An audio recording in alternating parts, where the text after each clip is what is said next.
given up, I give my all. I'm never looking back, attack. It's in the past.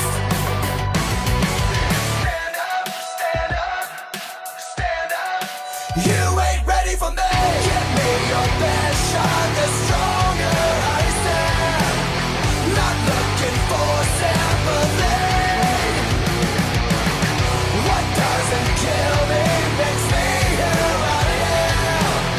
A soldier fights till he's free. You ain't ready for me. Hey guys, it's YodaJoe93. So 2 days ago, I finally saw Dune Part 2. Sorry it took me so long to put this review together. I really wanted to condense this and make this as good a review as I possibly could. But before we talk about Dune Part 2, we got to talk about Dune Part 1. So, the Dune Part 1, this is a Part 2, and a lot of ways, a lot of people talk about, doesn't stand on its own, doesn't have all these feelings, but, this movie just we'll talk about it in a minute. But so I highly recommend before you watch Dune Part 2, make sure you rewatch Part 1 as recent as you can, because this really does feel like a Part 2, and I want to get that out of the way for you guys. Now, before we get started, I noticed that there's quite a few of you guys not subscribed and not liking the vids. So make sure you hit the like, share, and subscribe before we get started. It'd be greatly appreciated. So, with that out of the way, Dune Part 1 I thought was really good, and it was all exposition, so it was all set up and building the characters and set up for Part 2. And while I really did like Part 1 with Oscar Isaac in it, Aquaman himself, Jason Momoa, and many others, this movie is much better, which we're going to talk about in a little bit. So I like the setup we had in Part 1, but it really just set up Part 2 in the best ways that we possibly can. And so with Part 1, a lot of story exposition, and they did a good job. Denis Villeneuve did a great job with the first one. Sorry if I'm butchering his name, by the way. But so yeah, first movie, really good, really enjoyed it. They did a great job adapting the book, I thought, for the first part. Now, a lot of people aren't big fans of Part 2 because they just feel like, oh, well, then Part 1 has to be pretty good, and then Part 2, it's got all the pressure on it. And sometimes that's how it feels. So, moving forward, let's talk about Dune Part 2. So, first of all, I want you to know, before we talk about the overall movie, I had a blast watching this movie. I had a huge crowd. I went to a big screen at a theater in Lakeville called the Monster Screen, which is huge. It has rumbling seats, and it has loud sound effects. I mean, it just is an immersive, incredible experience. And I went with my fellow content creators, Jake the Snake, Caitlin. She has 2 channels. You can find her at Caitlin Cat Asmar, who is SMR, does a lot of SMR content, and she has another filming channel as well for movies and TV show reviews, which is really cool. So she deserves the shout out. She's amazing. She's also my new editor. She did a great job on my new intro. I hope you guys enjoy it. So thank you, Caitlin. Really appreciate it. And there's your shout out. Jake the Snake, Pixar expert. So I went with all of them, including my fiance and my best friend AJ as well, who is not so much a content creator, but he is on YouTube actively, and he's my best friend. I play Fortnite with him. Great dude. So, without further ado, let's get on to a review. So, like I said, amazing theater experience, Dune Part 2. So, this movie is, I've heard people compare it to Dune as the Star Wars of our generation, and I couldn't disagree because they are very different, but what I love about Dune and Dune and Star Wars borrow elements from each other is just how different this is. So this movie is got $185 million budget, but it looks like that budget is way higher because this movie looks absolutely incredible. Starting with the movie, the visuals in this movie are so stunning and so fantastical, you couldn't even believe. And even when there's something crazy and unbelievable happens in the movie, you suspend your disbelief because of the fact that the visuals look good. The CGI in this movie looks good. When the worms show up and the worm riding sequence, you can believe it because the movie looks so good and it's so well shot. The story is very well done too. One of the biggest criticisms I've seen on the internet is that outside of Timothy Chalamet, this has a star-studded cast. You have Josh Brolin, Thanos, Dave Bautista, Drax. You have um, you have some. You have Zendaya. She's popular right now. You have Rebecca Ferguson. You have Anya Taylor Joy in here for a little bit, which I won't spoil, but she is in the movie briefly. You literally have Stellan Skarsgård, new up and comer Austin Butler, who played Elvis, but he's in the same vein as Timothy Chalamet because they're rising stars. We're going to talk about them in a bit. So I really liked that. So the star-studded cast, all these people in this movie. I mean, even Javier Bardem, like so many people. And what I thought funny, not only Florence Pugh is in here for a bit, Christopher Walken, and it's not even that there was just so many star-studded people. Half these people are in the MCU or will be one day. Like it's crazy. MCU, DC Universe, like people, it's nuts. And so it's a well-rounded cast, and despite it is crazy star-studded, they all do a brilliant job. They have brilliant performances. The thing that sets Dune Part 2 apart from the first movie is, like I said, the first movie had a couple cool action sequences, and they stood out for the most part, but there wasn't enough of them. This movie is, and they're not, it's not 2 hours, this movie is 2 hours and 40 minutes. It's not 2 hours and 40 minutes of action. Like, there is some story pieces that are mixed into it, but there is some crazy action in this movie. The choreography in this movie stands on its own. So there are memorable sequences in this movie. The sand riding worm sequences, the silent takedowns, which feel Arkham inspired in the Dune world. I'm glad we're getting a new Dune video game called Dune Awakening, because hopefully we get to see that combat in video game form, because I loved how it's done in this movie. I thought it was fantastic. So there's lots of stuff, and I love how this movie establishes its character's skills. So Timothy Chalamet, goes from the first movie. He does not want to. He wants to be a reluctant leader. He doesn't believe in the prophecy that he is the Messiah. He is just a firm believer in, doing good. And he at first is out here for revenge to go after the Emperor, who murdered his father. But we're not going to get into that quite yet, because there's more to his arc. But upon that, Timothy Chalamet not only gives me a vibe of what a well-written Anakin Skywalker looks like, because George Lucas did an amazing job creating Anakin, but the writing in Lucasfilm could have been tighter around him. I mean, now that's a story for another day. But I liked how you have a reluctant hero, and you could feel the Anakin vibe off Timothy Chalamet, and I'm glad they waited so long to make this movie, because you could tell he's grown as an actor quite a bit more. Not that I hated him in the first movie, but it is much, much cooler, and I could see him playing characters like Red Hood in the DCU. I could see him joining up with James Gunn. I also get a proper, this is how Kylo Ren should have been done vibe. If you want to show a conflicted character, this is how you do it. J.J. Abrams and Rian Johnson. This is how you show confliction. And I really like how that was handled. So yeah, the cast is great. There's an action scene in this movie. There is a scene where Thanos and Drax, aka Dave Bautista, and Josh Brolin face off in an epic battle, and it's cool. And the battles in this movie are like Star Wars feeling from the sci-fi aspect, and this is one of the greatest sci-fi movies of our time.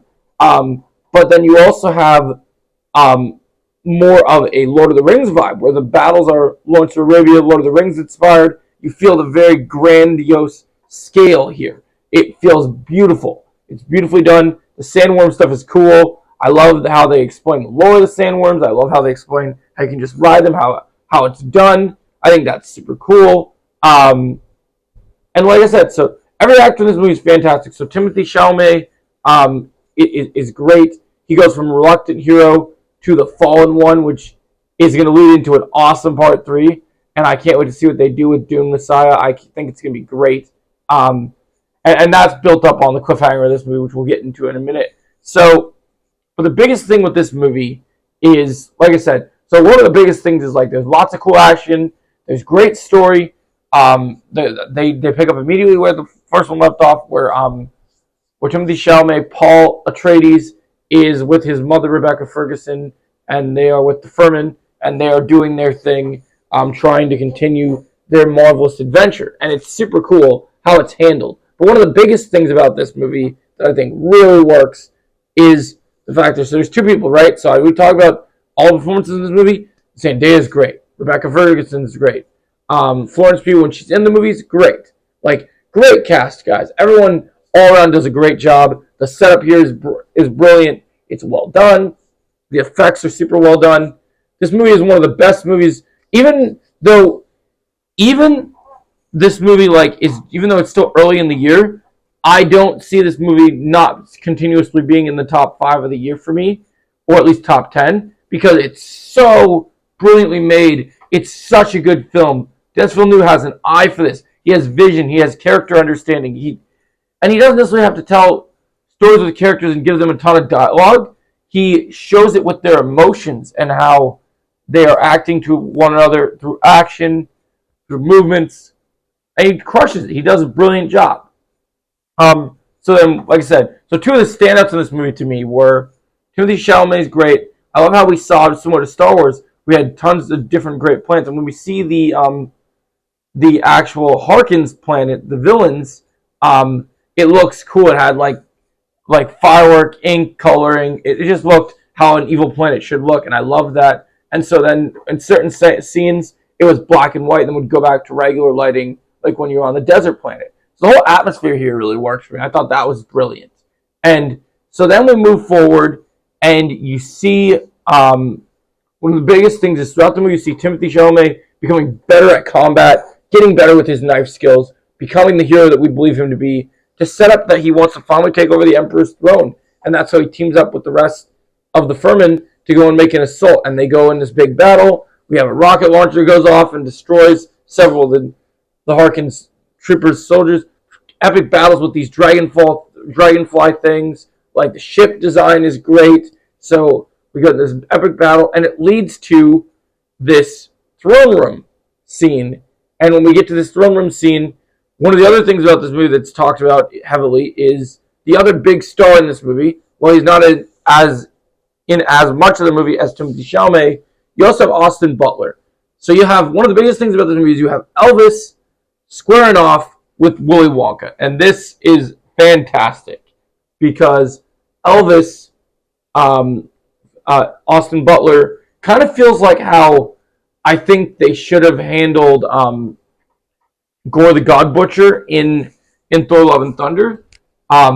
He's all pale and brilliant with his knife skills. Like, this character is so vicious and so incredible. And it shows that Austin Butler is not just a musical actor. He can do so much more. He has so much range. He's such an incredible talent. And so we build up to this. One of the biggest fight scenes in this movie is this incredible knife sequence you see in the trailers, where for the throne of the Harkins throne, basically Christopher Walken, the Emperor, can't fight Timothy Chalamet, so he has his nephew do it, being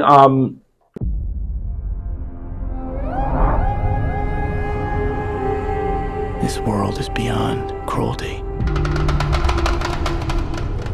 You've been fighting the Harkonnens for decades. My family's been fighting them for centuries. And they were massacred. Alongside my father. Your father didn't believe in revenge. We believe in Fremen. Let me fight beside you. Reload!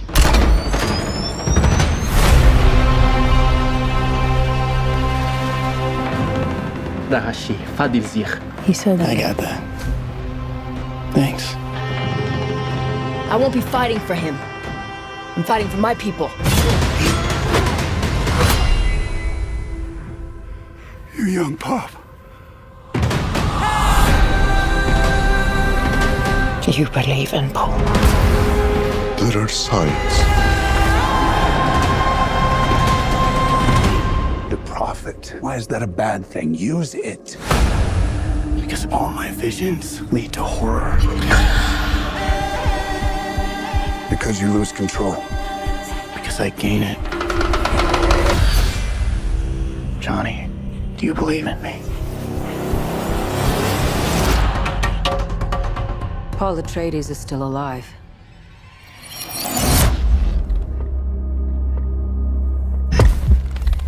Deal with this prophet. Show me who you are.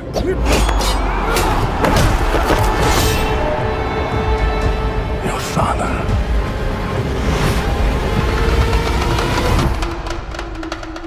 was a weak man. Look who's back from the dead. Now do what must be done. We gave them something to hope for. That's not hope!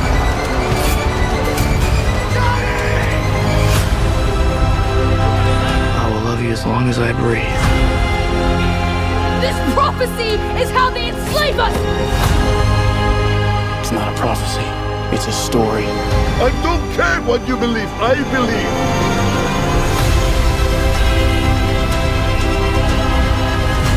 I am Paul Muad'Dib Atreides, Duke of Arrakis.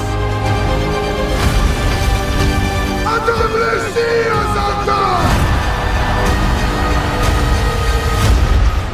He who can destroy a thing has the real control of it.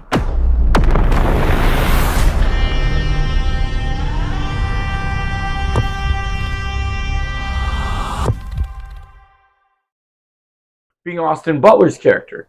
And so they have this vicious knife fight, one of the greatest hand-to-hand combat sequences and knife showdowns with brilliant choreography that we have ever seen in any PG-13 movie, and I thought it was amazing.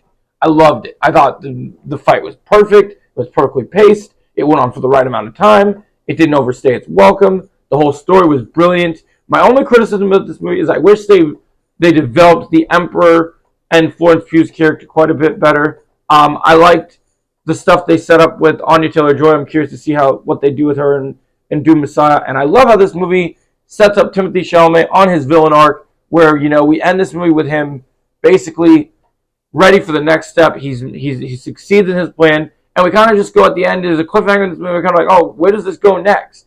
So for those that have read the book, they know a bit more than I do. But what I do like is how we just set this up perfectly. So first, let's go over the points. The great cast, great choreography, great cinematography, phenomenal visuals. Loved how the story was made. Great writing team. Greg Fraser did a great job with the cinematography. Like I said, fight choreography is top notch. While doesn't have to be fight scenes every minute. When they are there, I appreciate them, and they're fantastic. Overall, a fantastic movie. Dune Part 2 is easily my favorite movie of the year so far. It's one of my favorite science fiction movies of all time. It's a cinematic masterpiece, and I'm going to give it a 10 out of 10 lightsabers. Let me know your thoughts. Have you seen Dune Part 2? My only criticism was minor, but I think that it could be fixed in other things. And it is what it is. Stellan Skarsgård was back. He was cool. Cast was great. Can't wait to see Dune Messiah. Curious to see where Timothée Chalamet's career and Austin Butler's career goes. Both these gentlemen were brilliant, and I can't wait to see more of them. So if you guys seen Dune Part 2, let me know what you think about it. If you want me to do a full spoiler talk, breaking down each character, let me know in the comments below, and I'll do that later this week. And as always, make sure you hit the like, share, and subscribe, and I'll catch you in the next review. Thanks for watching. Have a great day.